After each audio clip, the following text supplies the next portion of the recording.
आज आपण पालघर जिल्ह्यातील औंढाणी चिल्हार या गावामधील जी औंढाणी कुडमालपाडा आहे त्या ठिकाणी आलेलो आहोत। या ठिकाणी येण्याचं कारण हेच आहे, रस्त्यालगतच ह्या ठिकाणी औंढाणी या ठिकाणी एक गोठा बांधलेला आहे। ह्या ठिकाणी काही वर्षा अगोदर हॉटेल होतं आणि त्याच्यानंतर 2020 मध्ये ह्या ठिकाणी गोठा बांधण्यात आलेला आहे। एकंदरीत हा गोठा ह्याला म्हणावं की काय असा प्रश्न पडलेला आहे आणि ह्या ठिकाणी गाई आणि म्हशी मिळून एकूण 50 गाई किंवा म्हशी असतील। आपण बघू शकतात का ह्या ठिकाणी गाई आणि म्हशी आहेत। ज्या ठिकाणी जेव्हा गोठा बांधला जातो त्याच्यानंतर बघायला गेलं तर त्याची पूर्ण जे शेण किंवा मैल असतो त्याची घाण नीट त्याची विल्हेवाट लावावी ह्यासाठी गोठ्याच्या बाजूलाच एक मोठा भला मोठा खड्डा खणला जातो। पण ह्या ठिकाणी बघितल्यानंतर ह्या ठिकाणी एकही खड्डा आपल्याला दिसत नाहीये।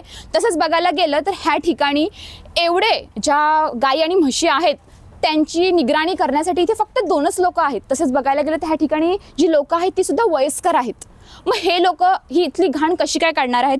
आणि हे इथलं बघायला गेलं ग्रामस्थांनी आम्हाला असं सांगितलं की इथली जी घाण आहे ती घाण हे लोक भरत नाही, म्हणजे जे शेण आहे किंवा मैलमूत्र आहे ते भरत नाही, ते पाण्याच्या साह्याने पाईप मारून ती पूर्ण घाण ही केली जाते। म्हणजे एकंदरीत हेच आहे ना का जर हे लोक खड्ड्यामध्ये शेण टाकत नाहीयेत त्यामुळे ह्या लोकांना ग्रामस्थांना हा त्रास होत आहे। म्हणजे एकंदरीत जो ज्याचा गोठा आहे त्या मालकाचं नाव आहे गोपाल महाराज, तो बाहेरचा आहे। म्हणजे बाहेरचा येऊन ठीक आहे इथे व्यवसाय करतो काहीही करतो, ग्रामस्थांना कुठलाही प्रॉब्लेम नाहीये। पण जर ग्रामस्थांच्या आरोग्यावर परिणाम होत असेल तर ग्रामस्थ ही गोष्ट खपून घेणार नाहीयेत। आज ह्या गोष्टीसाठी आम्ही काल सुद्धा ह्या औंढाणी ह्या ठिकाणी आलेलो होतो। ग्रामस्थांशी आम्ही चर्चा केली। त्याच्यानंतर चर्चेमध्ये असं समजलं का ह्या ठिकाणची जी चिल्हार औंढाणीची ग्रुप ग्रामपंचायत आहे, ज्या ग्रुप ग्रामपंचायतीने पहिलं पत्रव्यवहार करायला पाहिजे त्याच्यानंतर ते पत्रव्यवहार पुढे जातं। पण ह्या ठिकाणी आम्ही सरपंचाला फोन केले, आम्ही केले, ग्रामस्थांनी फोन केले, पण त्याच्यानंतर आम्हाला एकही प्रत्युत्तर मिळालेलं नाहीये।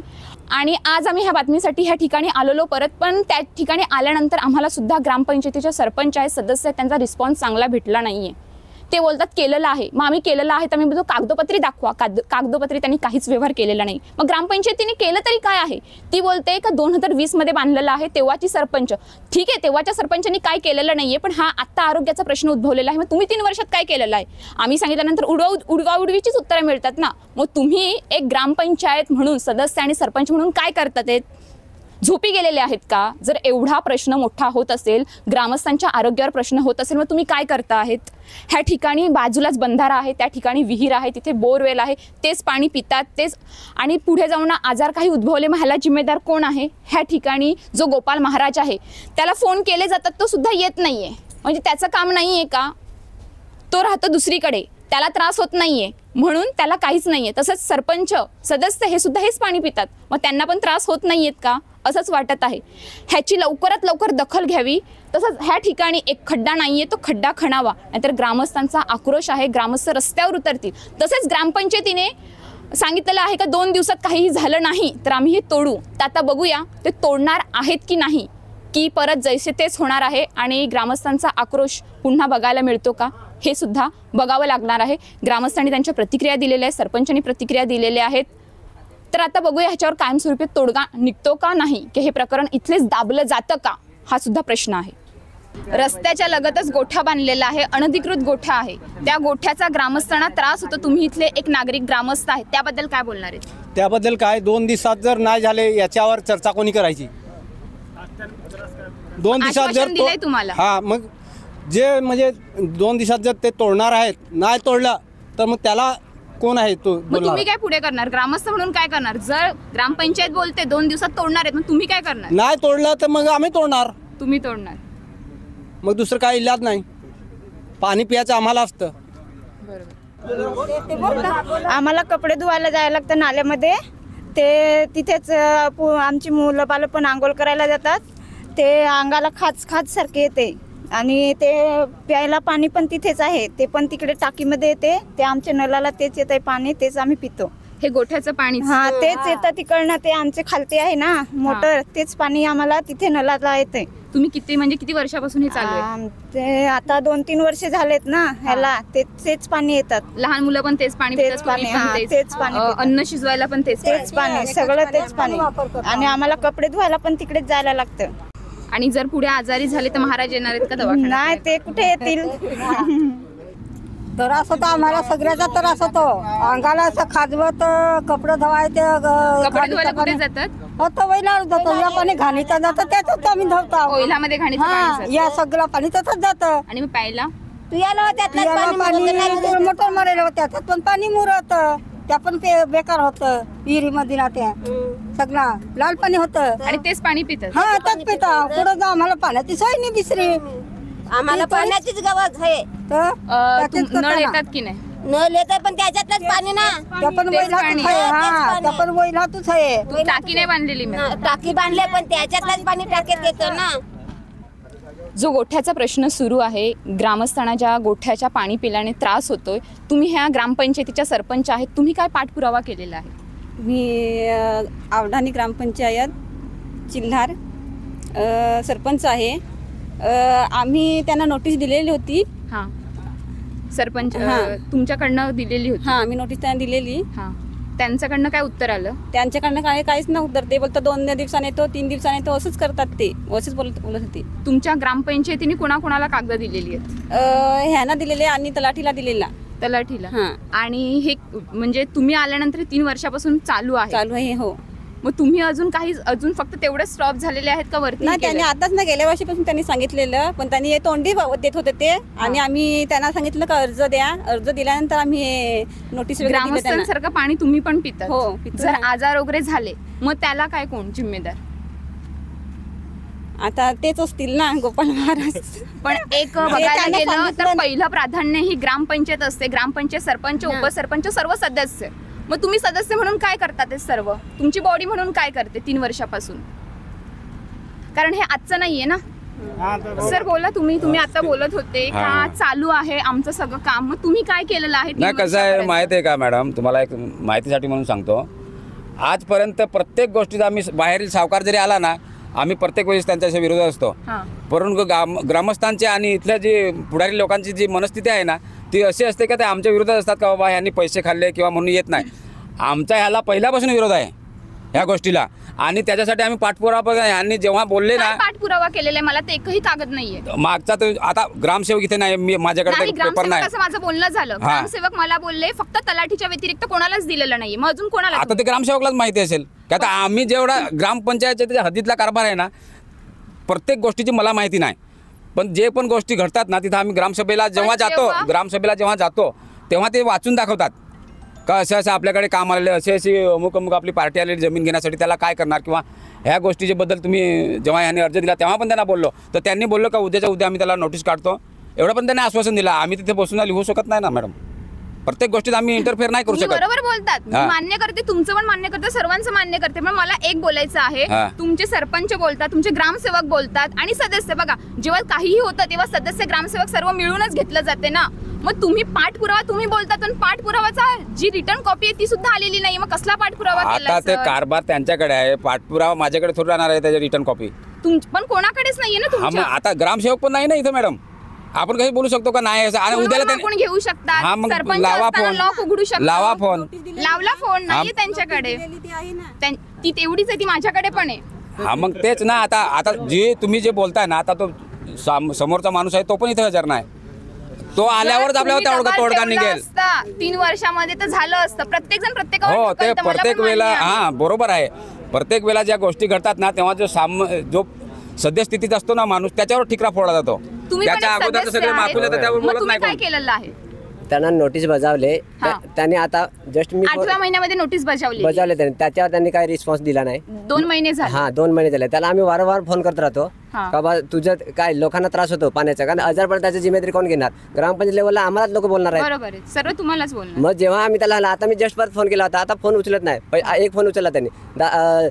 साहेब बोलतो उद्याला आम्ही येतो. जर त्यांनी आता उद्याला सांगतो, उद्या जर आला नाही तर आम्ही ग्रामपंचायत थ्रू 2 दिवसाची त्याला फक्त अल्टिमेटम आम्ही स्वतः JCB घेऊन तोडून टाकणार. 2 दिवसामध्ये. हा, जर तो आला नाही, तो हजर व्हायला पाहिजे. त्यांनी त्याची जर खड्डा मारला नाही, जर त्यांनी त्याची आम्ही अर्जाची जे दिले त्याच्यावर त्यांनी दखल नाही दखल दखल नाही घेतली तर आम्ही ग्रामपंचायत म्हणून लोकांसाठी तेवढं आम्हाला करणं बघा. लोकांनी त्यासाठी आम्हाला निवडून दिले, कारण मग जे आम्ही करणार ते. ग्रामस्थ पाणी पितात तेच तुम्ही पण हो, पाणी पिता. कारण ते करावंच लागेल. आणि तर गावाला जर असं या हलक्यात घेत असेल तर मग आम्ही कशाला त्यांच्या याच्यावर थोडीशी आपल्या दया दाखवू. इकडचे थोडी आहेत हो, प्रश्नच नाही. इथे येऊन आपला व्यवसाय करतात. हा, व्यवसाय करतात. मग जो व्यवसाय करतो त्याने त्याच्या हद्दीमध्ये राहून हे केलं हवं. त्याने लोकांना त्रास नाही हवा एवढं त्यांनी दखलबाजी केली. आम्ही त्यासाठी नोटीस पण त्याला लावली. अर्थात जर ग्रामपंचायत मानत नसेल तो तर मग आम्ही कशाला त्याला मानावं. आम्ही त्याला उद्याला जर आला नाही तर परवाला JCB लावून आम्ही त्याला हे तोडण्याची व्यवस्था करतो. बघूया आता ग्रामपंचायतीने आश्वासन नाही म्हणता येणार, पण 2 दिवसामध्ये JCB लावून तोडता येईल. 2 ते 3 दिवस पण होतील. बघूया कारवाई होते का. उद्या जर आला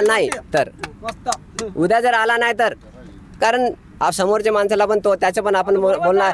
आम्ही त्याला एक नोटीस देऊन 2 महिने झाले, 3 महिने झाले. आम्ही जर एवढं त्याच्या एक माणसासाठी मागे लागलो तर एवढा गाव मोठा पडलाय.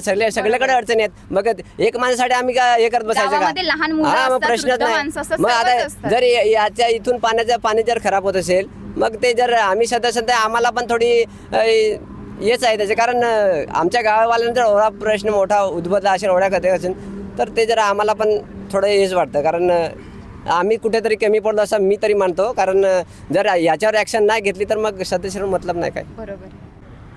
ग्रामस्थांना ह्या ठिकाणी जो गोठा बांधलेला आहे, एकंदरीत बघता ह्या ठिकाणी ह्याला गोठा असं म्हणावं लागणार नाहीये. कारण गोठा म्हणाला तर 4 भिंतींमध्ये गोठा असतो, त्याच्यानंतर एक खड्डा खणलेला असतो, त्या खड्ड्यामध्ये सर्व शेण टाकलं जातं. पण एकंदरीत इथली कुठलीही सोय अशी दिसत नाहीये. आणि ह्या गोठ्यामुळे गेले 1.5 वर्षापासून ग्रामस्थांना त्रास होतो. आता अति झालेला आहे म्हणून ग्रामस्थ हे रस्त्यावर उतरलेले आहेत. त्याचा त्रास होत आहे. त्याबद्दल काय बोलणार तुम्ही सविस्तर. ग्रामपंचायतीने काय तुम्हाला त्याच्याबद्दल ग्रामपंचायतीने सुद्धा ह्या गोष्टीसाठी तुम्हाला रिस्पॉन्स दिलेला आहे का त्याबद्दल. सर्वप्रथम मी सांगेन, मी एक गावचा औंढाणी गावचा चिल्हार औंढाणी गावचा सदस्य ग्रामस्थ आहे. तर बघा, हा विषय एक तात्काळ विषय आहे. आणि हे जे आपलं तुम्ही हे गोठा सांगता हे 2-3 वर्षापूर्वी हॉटेल होतं. बरोबर. 2020 मध्ये हा गोठा बांधलेला आहे. 2020 पासून हा गोठा बांधला गेला आहे. कारण माहिती आहे का, जेव्हा एखाद्या माणसावर अतिप्रसंग येतो त्यावेळेस कुठेतरी माणूस जागा होतो. बरोबर आहे. त्या प्रकारचा एक प्रसंग हा आहे. कारण हा जो इथं जो धंदा करतो तो पूर्ण म्हणजे ते म्हशी गाई इथं ठेवतोय. तो काय करतोय, पूर्ण त्यांनी स्वतःची कुठेतरी सांडपाण्याची व्यवस्था केलेली नाही. त्याच्यामुळे काय होतंय, 1 वर्षापासून पाठपुरावा आहे. पूर्ण सदस्य त्याचप्रमाणे आमचे सरपंच वगैरे आमच्याच गावचे आहेत. पण आम्ही चलो आमच्याच गावाचे ग्रामसेवक किंवा समजा सरपंच आहेत तर त्यांना आम्ही एक तोंडी आश्वासन त्यांना तोंडी ही केली. तोंडी सांगून बघितलं, आज होईल उद्या होईल, झालं नाही. किती वर्षापासून चालू आहे तोंडी देतात. हे 1 वर्ष झालं. त्याच्यानंतर काही नंतर सरपंचाला आम्ही भेटलो. मग त्यांना आम्ही लेखी दिली. मग लेखी दिल्यानंतर पण त्यांचं असं सरपंचाचं म्हणणं आहे की म्हणजे आम्ही पाठपुरावा पुढे केलाय. पण पाठपुरावा केला होता हे काय. बरोबर आहे. अजूनपर्यंत काय आहे असं. एकतर त्यांनी व्यवस्था केली पाहिजे सांडपाण्याची. कारण हे पाणी इथून हा उगम आहे, इथून उगम आहे तो एंड पूर्ण गावभर शेवटपर्यंत ते पाणी पूर्ण तिकडं जे आपले ग्रामस्थ आहे, कोणी मुलं आहेत, लहान मुलं आहेत, कोणी लेडीज या जातात कपडे वगैरे धुवायला, कोणी आंघोळ करतात, ते पूर्ण अंगाला खाजवतं ते पाणी. त्याच्यामुळे अति झाल्यानंतर हा प्रसंग निर्माण झाला. तर त्यांनी ही व्यवस्था केली पाहिजे. आमचा त्यांना विरोध नाही. पण तुम्ही इथं करताना व्यवस्था ती सांडपाण्याची किंवा शेण कुठे तुम्ही त्याचं कुठं विल्हेवाट लावता येईल का असं. हां, कारण बऱ्याच वेळा आम्ही सांगितलं का हे त्यांना 2-3 वेळा म्हणजे असे बरेच मी फोन केला, कोणी दुसऱ्या ग्रामस्थांनी फोन केला, ते सांगतात उद्या येतो आज येतो. कोणालाच त्यांनी आजपर्यंत प्रत्युत्तर दिलं नाही. काय नुसतं उडवाउडवीचे उत्तर दिलेलं आहे. तो स्वतः हजर राहत नाही ते. कारण तो सांगतो आम्ही सांगायला गेल्यानंतर हे शेणखत आहे आणि जाते चांगलं शेतासाठी. पण एखादा तेच तो विषय आहे. कारण एखादा आंबा आपण खाला तो पोटाला जेवढा आवश्यक असतो तेवढा तो पूर्ण पोटामध्ये व्यवस्थित जातो. पण 4-5 खाले तर किती त्याचे दुष्परिणाम होतातच ना.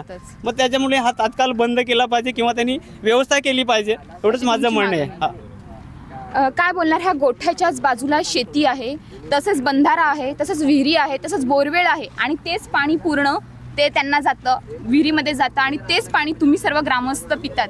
आज उद्या आजार झाला तर मग ह्याला जिम्मेदार कोण आहे. तसंच पाठपुरावा तुम्ही करतात, त्या पाठपुरावाला यश आलेलं आहे का आजपर्यंत तुम्हाला.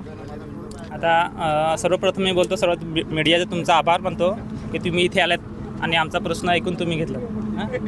सुरुवातीला मी म्हणतो की ही जागा आहे, ही जागा XYZची असो, कोणाची असो, आमच्या आदिवासी बांधवाचीच आहे.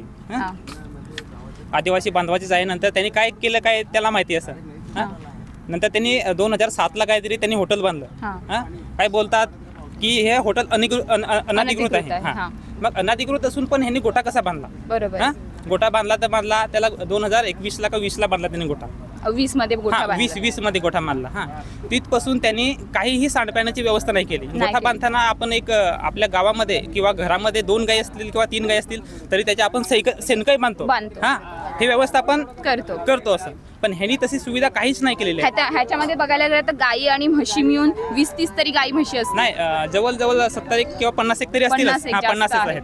पण 50 गायी आणि म्हशीची त्यांनी काहीतरी व्यवस्था केली पाहिजे आणि काहीच नाही त्यांनी केली. आणि हे सांडपाणी जवळजवळ 2020 पासून ना हे तसंच ओढायला जातं. आता तिथं मागे एक त्यांनी मागच्या वेळेस खड्डा मारलेला आहे. खड्डा जवळजवळ त्यांनी 20 का 30 फुटाचा मारलेला आहे. तो पण पूर्ण दलदल झालेला आहे. उन्हाळ्यामध्ये तो सुकतो, एखादा गाय म्हस त्याच्यामध्ये पडली ती पण मरून जाते. म्हणजे मरून जाईल असं किंवा दलदलीमध्ये फसून जाईल. माणसाचा पण पाय जाऊ शकतो. आता पुढचा प्रश्न आहे शेतीचा. आता भाऊनी सांगितले की एक आंबा खाला की आपल्याला पचतो, 10 आंबे खाल्लं की आपल्याला काहीतरी प्रॉब्लेम होतो. तसंच शेतीचं पण तसंच आहे का शेतीला अति खत झाल्यामुळे ते दुष्परिणाम होतात. आमची माणसं आवायला जातात, खणायला आवणी करतात किंवा ते हे करतात, लावणी करतात, कापायला जातात, तेव्हा कापवत नाही, ते वास येतो, ते शेणाचा वास येतो. पुढचा प्रश्न नंतर मग आपल्या इथून तर हा नाला जातो. नाला आणि जवळच आपलं एक विहीर आहे आणि हे पाडा आहे समोर. तिथून सरपंच मॅडम पण राहतात. त्याच पाड्यामध्ये ते नाल्याच्या ठिकाणी एक बोरिंग आहे. ते बोरिंगचं पाणी आणि एक विहीर आहे. त्या बोरिंगचं पाणी एक आपल्या टाकीमध्ये साठवलं जातं आणि मग ते घरोघरी नल त्यांचं काहीतरी पाणी मिळून किंवा 2-3 घरा मिळून नल असतात ते पितात. आता हा परिणाम एवढा मोठा आहे की हे शेणाचं पाणी ते सांडपाणीला जातं आणि बोरिंगद्वारे ते ह्याला जातं. मग ह्याचा जर परिणाम झाला, त्वचेचे आजार होऊ शकतात, काही होऊ शकतं. मग ह्याची जिम्मेदारी समजा मॅडमने केलेली आहे. तर मॅडमने केलेली आहे तर एवढे वर्षापासून किंवा 1 वर्षापासून किंवा 6 महिन्यापासून किंवा 2 महिन्यापासून तर ते का होत नाही का आहे. त्यांनी उत्तर दिले. पण आता त्यांनी उत्तर दिलंय, त्यांचा मी आभार मानतो की त्यांनी असं सांगितलंय की 2-3 दिवसाचे त्यांनी हे दिलंय, त्यांनी आश्वासन दिलेलं आहे की 2 किंवा 3 दिवसांनी ते हे बंद करतील. हे नाहीच बंद केलं तर आम्ही गावकरी ग्रामस्थ म्हणून आम्ही इथे ठाण मांडून राहू इथे जिथपर्यंत. आणि त्याला जिम्मेदार कोण राहील? ग्रामपंचायत जिम्मेदार राहील. औंढाणी जिल्हा. ह्या होणाऱ्या त्रासाबद्दल एक ग्रामस्थ म्हणून काय बोलणार आहेत? तुमचं प्रथमतः आमच्या अडचणी ऐकून घेतल्याबद्दल किंवा आमच्या दाखवण्यासाठी आल्याबद्दल मी तुमचा आभार मानतो. करता हा विषय एवढा म्हणजे हा व्यक्ती आहे बाहेरून इथे कमावायला आलेला आहे. नाव काय त्याचं? गोपाल महाराज म्हणून त्याचं नाव आहे. तर त्या माणसाने इथे हॉटेल टाकलं होतं. आता ते हॉटेल बंद झाल्यानंतर ते अनधिकृत होतं. ते बंद झाल्यानंतर त्याने तबेला टाकलं. त्याने साईडला खड्डे मारले. ते खड्डे ते तुडुंब भरले आणि ते आता उलटून ते ओहोलात चाललंय आणि ओहोल वाहवत पूर्ण तो खालपर्यंत जातो. त्याच्यामध्ये लहान पोरं, बाया माणूस आंघोळ, पोरं आंघोळ, कपडे धुणे, आंघोळ करणे, सगळं ते पाणी. आणि साईडला बोरवेल आहेत, विहिरी आहेत. त्या विहीर पण त्या ओल्याच्या साईडलाच आहेत. जवळची एक तिथे विहीर आहे. त्या विहिरीमध्ये पण आता वास यायला लागला, त्या मुरून पाणी जातं त्याचा. मग हे आरोग्याला खूप हानिकारक झालेलं आहे. ह्याचा पत्रव्यवहार तक्रार अर्ज हा ग्रामपंचायतला दिलेला आहे. ते म्हणतात आता पाठपुरावा त्यांचं केलेला आहे. मग आता ते हा विषय आज असा विषय झालेला आहे की पोरं आता आंघोळीला जातात, त्याच्या अंगाला पूर्ण खाज येते, कल्या येतात. उद्यावडून काही एखाद्याच्या आरोग्याला काही बरं वाईट झालं, उद्यावडून एखाद्या पोराला अडचण झाली किंवा एखादा आजारी पडला, त्याच्यामुळे त्याला जबाबदार कोण जिम्मेदार घेणार? त्याची जबाबदारी कोण घेणार हाच आमचा त्यांना प्रश्न आहे. आणि तात्काळ ते बंद केलं पाहिजे. ते जे ओलात शेण जातं पूर्ण कुजलेलं शेण, ते तात्काळ बंद केलं पाहिजे. त्याची त्यांनी व्यवस्था केली पाहिजे. एवढाच आमचा त्यांना प्रश्न आहे.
अशाच ताज्या बातम्यांसाठी आमच्या न्यूज पोलीस रिपोर्टर चॅनलला लगेच सबस्क्राईब करा आणि बेल आयकॉन दाबायला विसरू नका.